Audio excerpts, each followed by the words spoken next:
ہمارے یہاں پر ہمارے معاشرے کے اندر آج کل ایک بہت بڑا فتنہ یہ ہے کہ ہر شخص اسلامی علوم حاصل کرنے کا دعویٰ بھی کر رہا ہے اور یہ کہہ رہا ہے کہ بھائی میں اسلام کو جانتا ہوں، اور وہ فتوی بھی دے رہا ہوتا ہے، علماء دین پر اعتراض بھی کر رہا ہوتا ہے۔ تو آخر جب اس سے پوچھا جائے کہ آپ نے کون کون سے علوم حاصل کیے تو وہ ترجمہ تفسیر الحدیث کے علاوہ کچھ نہیں کیا تھا۔ ہمیں سب سے پہلے سمجھنا یہ ہے کہ قرآن مجید کو سمجھنے کے لیے، احادیث نبویہ کو سمجھنے کے لیے کون کون سے علوم ہے جو حاصل کرنا ہے۔ پہلی بات یہ یاد رکھیں، اللہ تعالیٰ نے قرآن مجید کو نازل کیا عربی زبان میں، تو عربی زبان اور اس کے تمام متعلقات کا علم لازمی ہو گیا۔ مثال کے طور پر ایک عربی جو یا اردو جو ہم بولتے ہیں آپس میں، ایک یہ اردو ہے اور دوسری وہ پرانی اور قدیم اردو ہے، وہ مشکل بھی ہے، تو ایک قدیم عربی سیکھنا لازمی ہو گیا، جدید عربی نہیں جو آج کل وہ جدید اور قدیم عربی میں آسمان و زمین کا فرق ہے، ایک یہ۔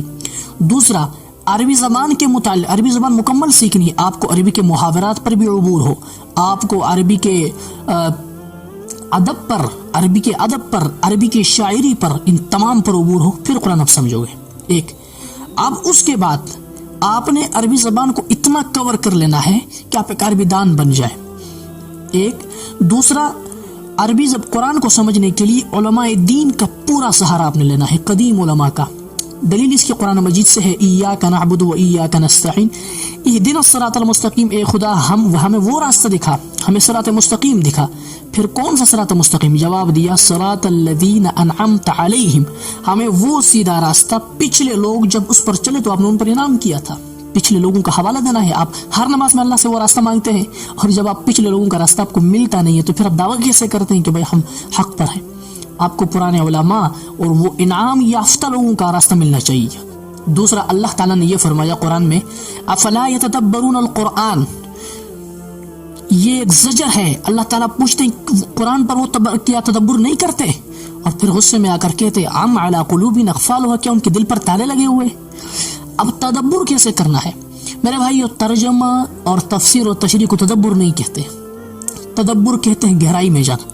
صرف ترجمہ اور تفسیر پر آج لوگ لڑ رہے ہیں علماء سے کہ بھئی مولوی صاحب یہ ترجمہ یہ کہہ رہا ہے، تفسیر یہ کہہ رہی ہے، اور پھر جب علماء تدبر کر کے مسئلہ پیش کرتے تو کہتے مولوی کے پاس کوئی دلیل ہی نہیں ہے۔ تو تدبر کر رہا ہے، تدبر کے لیے 35 علوم کم و بیش، میں کریکٹ نہیں ہے، یہ میرے خیال میں منیمم ہے، 35 علوم ایک مولوی کو پڑھاتے ہیں، پھر اس کو اجازت ملتی، پھر مولوی کو اجازت نہیں ہوتی کہ وہ مسئلہ بتائے، صرف قرآن سمجھنے کا وہ دعویٰ کرتا ہے، اس کے بعد 2 سال مزید لگانے ہیں، پھر اس کے بعد اجازت ملتی ہے کہ آپ ایک پرچی پہ فتویٰ لکھ کر دے سکتے ہیں۔ مفتی کا کورس الگ ہے، مولوی کا الگ ہے۔ یہ ہمارے معاشرے کے اندر آج جدید طبقہ نہیں سمجھ رہا۔